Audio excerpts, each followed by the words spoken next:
Thank you for joining us for Working Through the Word, a ministry of the Richmond Church of Christ. Let's join our pulpit minister, Mike Johnson, as he brings today's lesson. Galatians and its companion, Galatians. Somebody got it.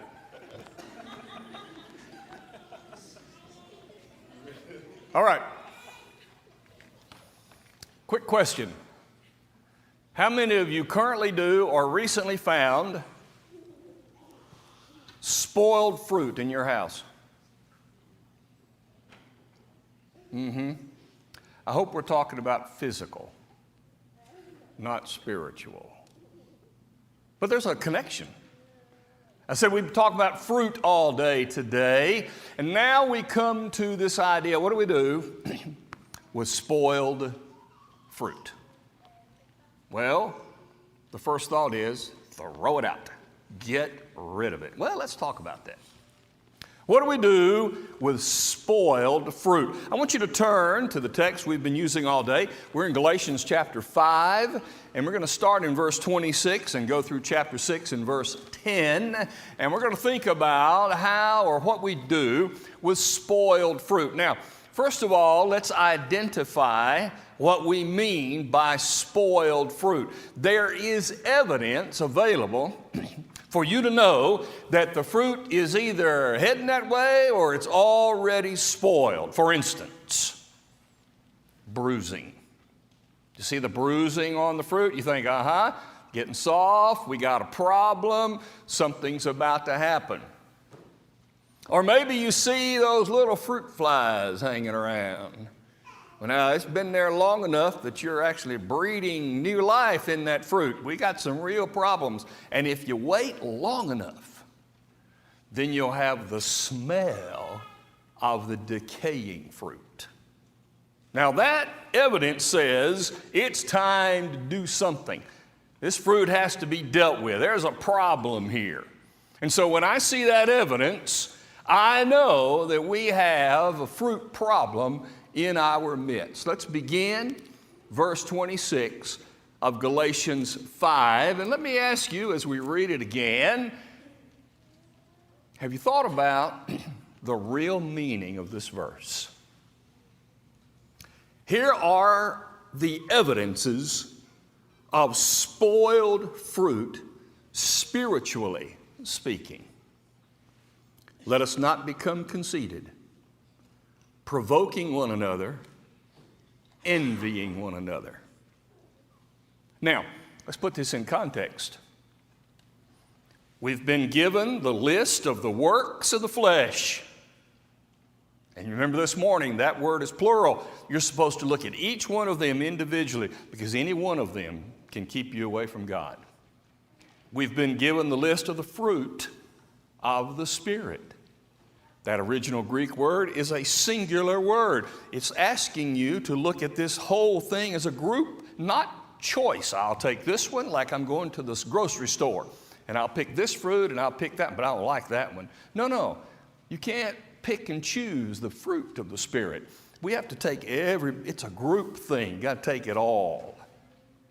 And after doing that, he then says, number one, don't become conceited. The first evidence of spoiled spiritual fruit is the decaying smell of spiritual conceit. I want you to let that rest on your mind a minute. Because if you keep this verse in context, the meaning changes. We all know what conceit is. The original word means empty glory. That's what it means. So it means you're bragging about something of which you have no right to brag. There is no substance, there's no support for what you're talking about. You are conceited. And don't you often find yourselves in a situation where the smell of conceit is nearby. You just feel it. Now, admittedly, it's not right to judge people on first impressions fully. We can't help it. But oftentimes, we get in the presence of someone and we go, "Ooh, there's something wrong about that guy. He thinks too much of himself." Well, this verse is not talking about the general concept of arrogance. Who's he talking to? Christian people. And what's he saying? You better be careful not to have spiritual conceit. I think he's telling his readers, if you have an arm that's beating yourself on the back saying, "Oh, look how spiritual I am." I think he's talking to people who are holding themselves up as examples, and there's nothing there to prove that they should. It's a false sense of status in your spiritual condition. And he said, you better beware of the decaying smell of spiritual conceit. When we have decided that we have arrived, when we begin to think that I'm okay and everything's fine and I don't need to check myself and we have a problem. The fruit is beginning to spoil. And at this point, the smell of decay has already happened. Number 2. Also, don't provoke one another. The evidence of spoiled spiritual fruit is there when you see the fruit flies of provoking other people. Now that word has a good use to it. The Hebrew writer says, provoke one another to love and good works. Well, that's obviously not what this means, because he's saying beware not to do this. Well, if we're supposed to provoke to good works, then what is the problem here? What's the spoiled fruit going on here? I'll tell you what it is, I think. I think this is a case where these conceited Christians are looking at somebody else and saying, you need to work. You're missing something. Where is your good fruit? I don't see it. You don't have any. This is a word that means to jab. You know how some people just know how to jab you just right? Those people that know we say, which buttons to push? That's what this is about. This is about someone who says, I'm going to show you how wrong you are, and I'm going to point out all of your faults. I am going to, and I can do it. Because after all, I've already arrived. Because you see, the conceit leads to provoking other people and showing them how desperate their situation is. Number 3, envying one another. Now we get the evidence of a bruising of your spiritual condition. I think that this is the other side of the coin. I think this is the side where a Christian looks at another one and says, I sure do wish I had what you have. I want your gift. I want your blessing. I'm not any good because you have something I don't have. I think this is a desire on Christians to take from someone else.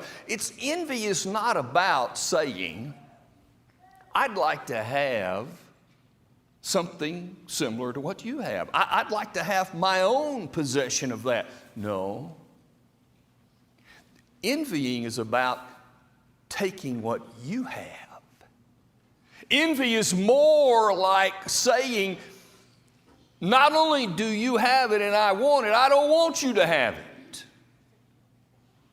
So the envying would say, once the conceit has set in, and you've begun provoking other people and pointing out all of their errors, there might be some that are higher and better off, and so now you want to dethrone them from their position. I want to take you out of where you are, put you down so that I can be there, envying one another.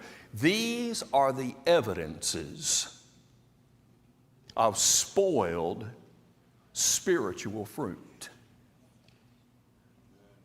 Now, you've seen it. We've all been around it.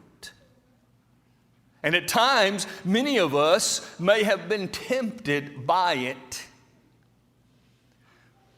But Paul says you better watch it. Because if you are setting yourself up in a conceited way as an arrived Christian, and therefore you start jabbing other people who are not where you are in your opinion, and you start trying to bring down those that you think are higher than you so that you can have their position, your spiritual fruit has been damaged. And I'm thinking about, maybe you are too, the people that Jesus constantly confronted, those holier than thou Pharisees, Sadducees, and scribes. They wanted to have the preeminence. They wanted a position, but their fruit was spoiled. Second then, after we've identified the evidence of the spoiled fruit, now we need to figure out, what are we going to do with it? What are you going to do when you see the spoiled fruit? Now, we're talking about ourselves and in other people, but notice what he says starting in verse 1. Brethren, if a man is overtaken in a fault, you who are spiritual, restore such a one in a spirit of gentleness. When you see spoiled fruit, be gentle.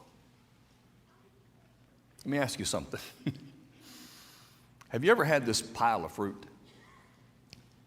And you go in to grab one, and you don't see that one in there that is messed up? And you go to grab a piece of fruit and your fingers just go all inside that all spoiled one. You've had that, haven't you? And what are you going to do to get that out? See, people know this. I don't know what it is. Car oil, mud, dirt, I don't mind.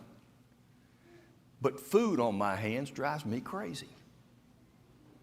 My kids, my grandkids, they start eating like this, you know? And then they want me to clean them up. Nope. I ain't doing it. You know, that's just not me. Well, how am I going to get rid of that fruit? I know this, I'm not going to go like this and throw it away. Oh, no.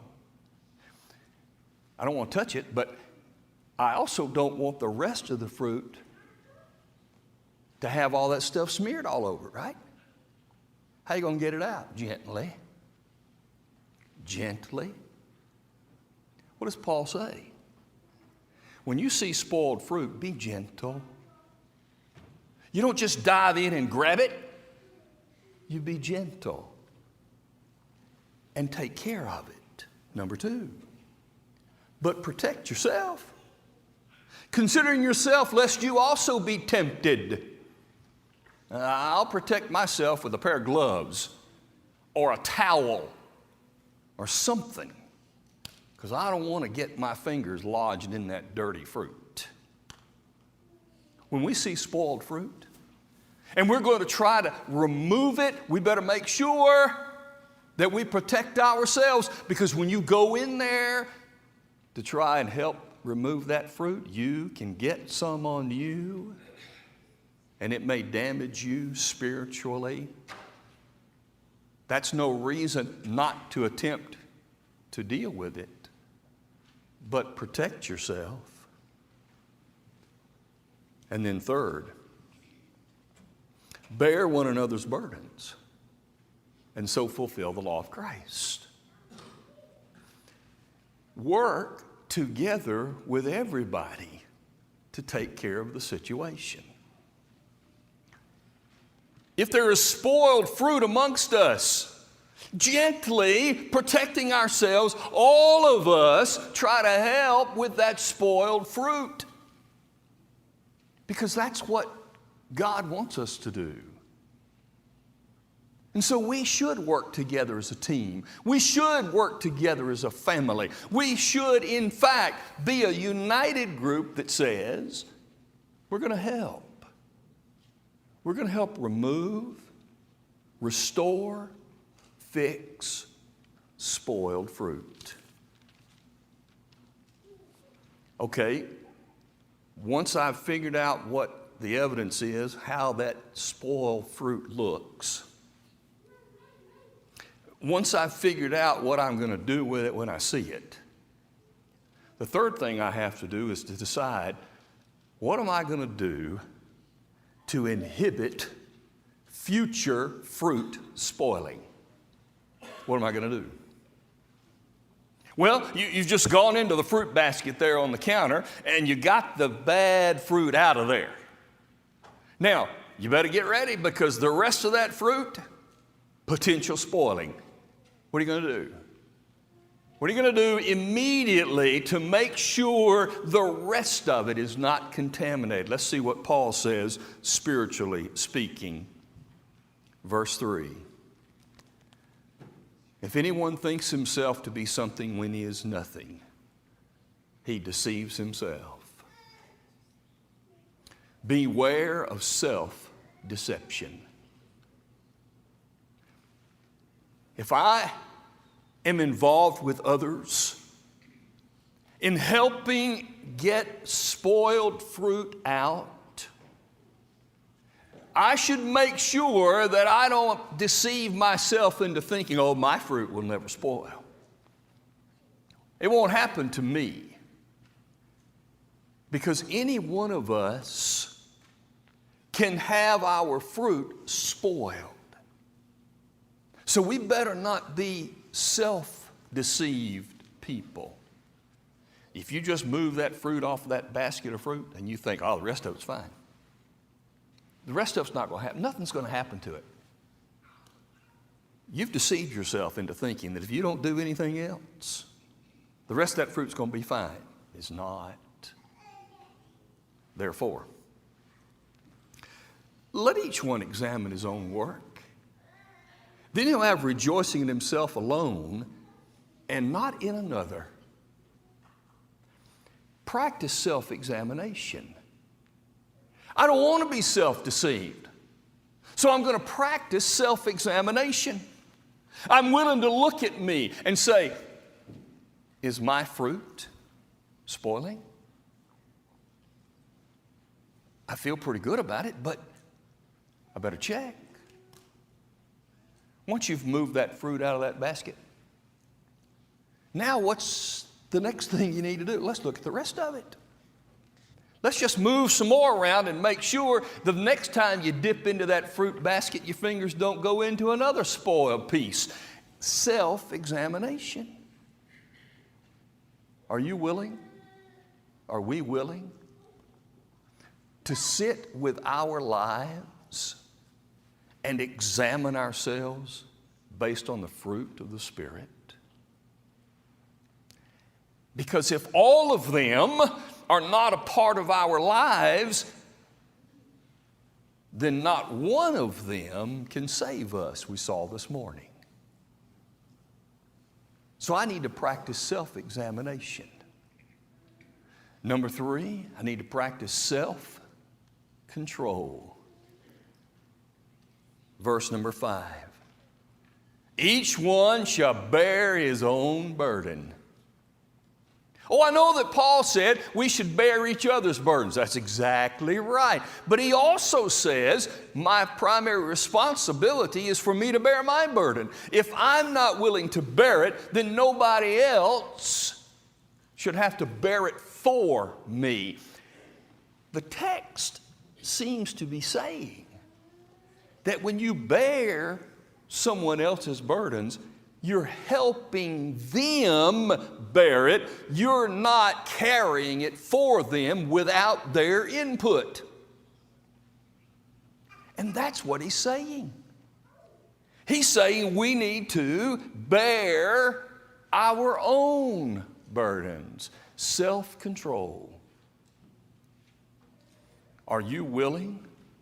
Am I willing to think about my own fruit situation and bear up under the difficulties or the problems that I have? Am I willing to acknowledge and say, okay, I'm going to work on this and I'm going to work on this, and then I can get somebody else in a matter of accountability to help me succeed.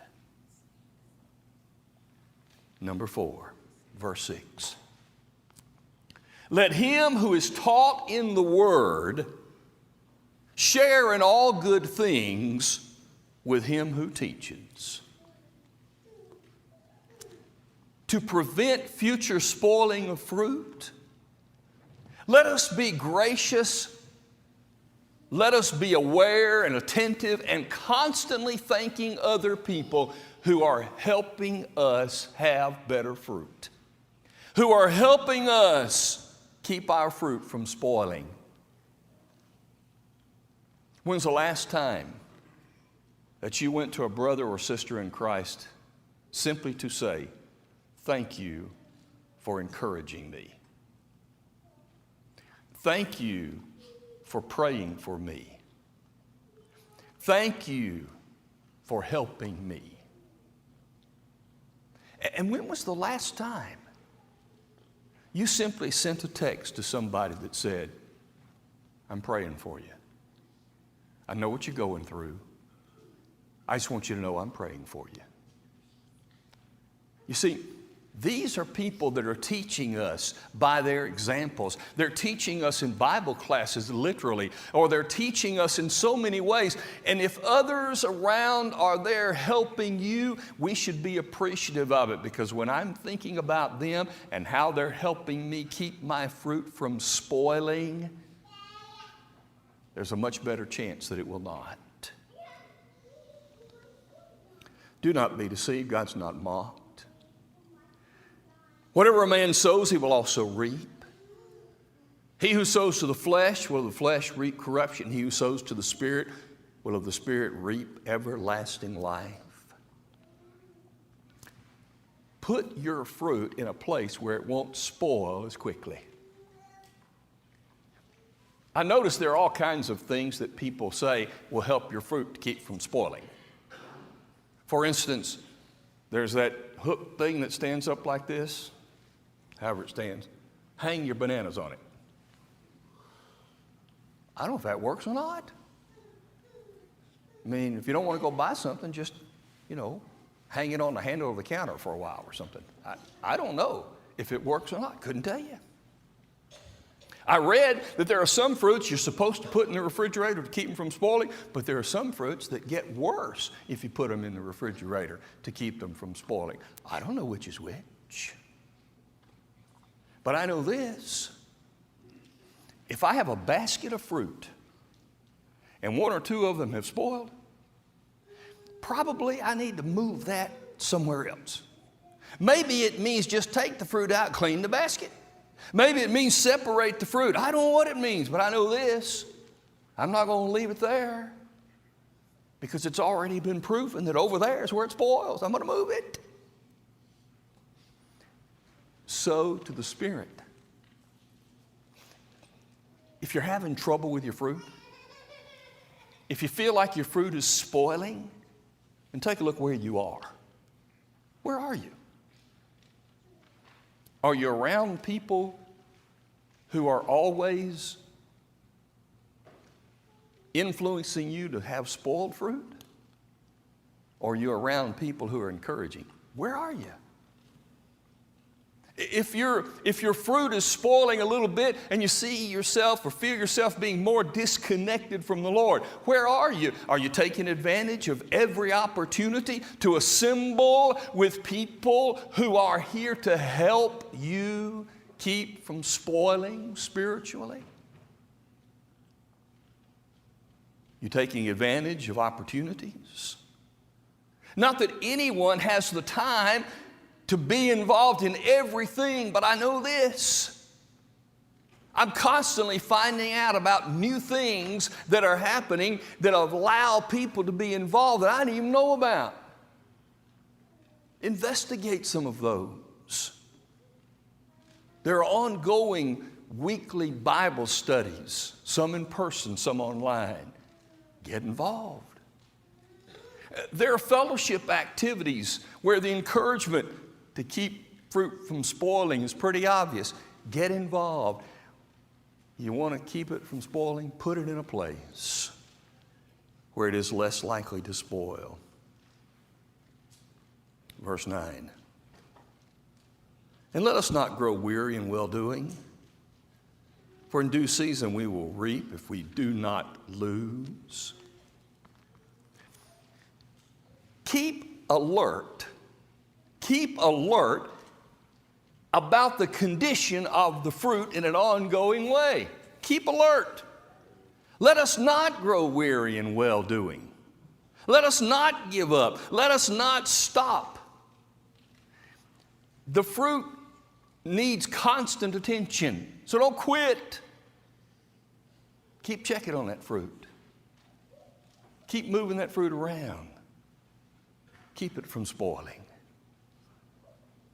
And finally, verse 10.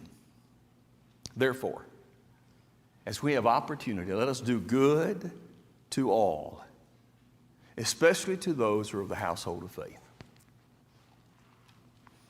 You know what the best way, proven way, absolute solid way, undeniable way to keep fruit from spoiling? Think for just a minute. There's only one way. Guaranteed, absolute certain that fruit won't spoil. You know what it is? Eat it quickly. It won't spoil. Fruit spoils when you just let it lie around for a while. Eat it.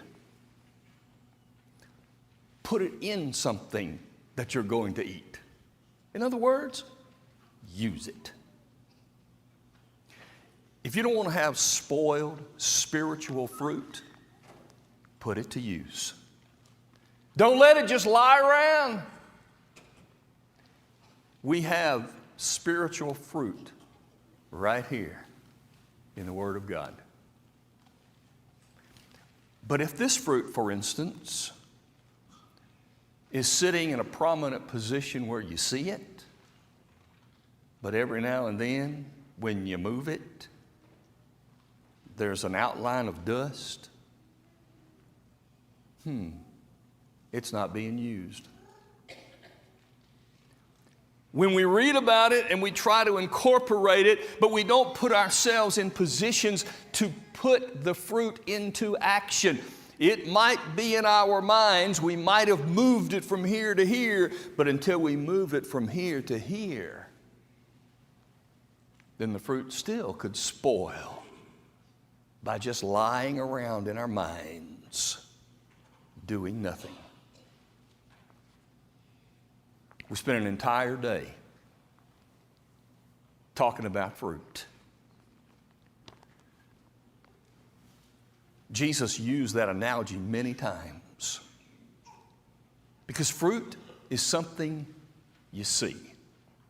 Fruit is something that's obvious. And that's what he wants his people to be. We hope you enjoyed today's broadcast brought to you by the Richmond Church of Christ.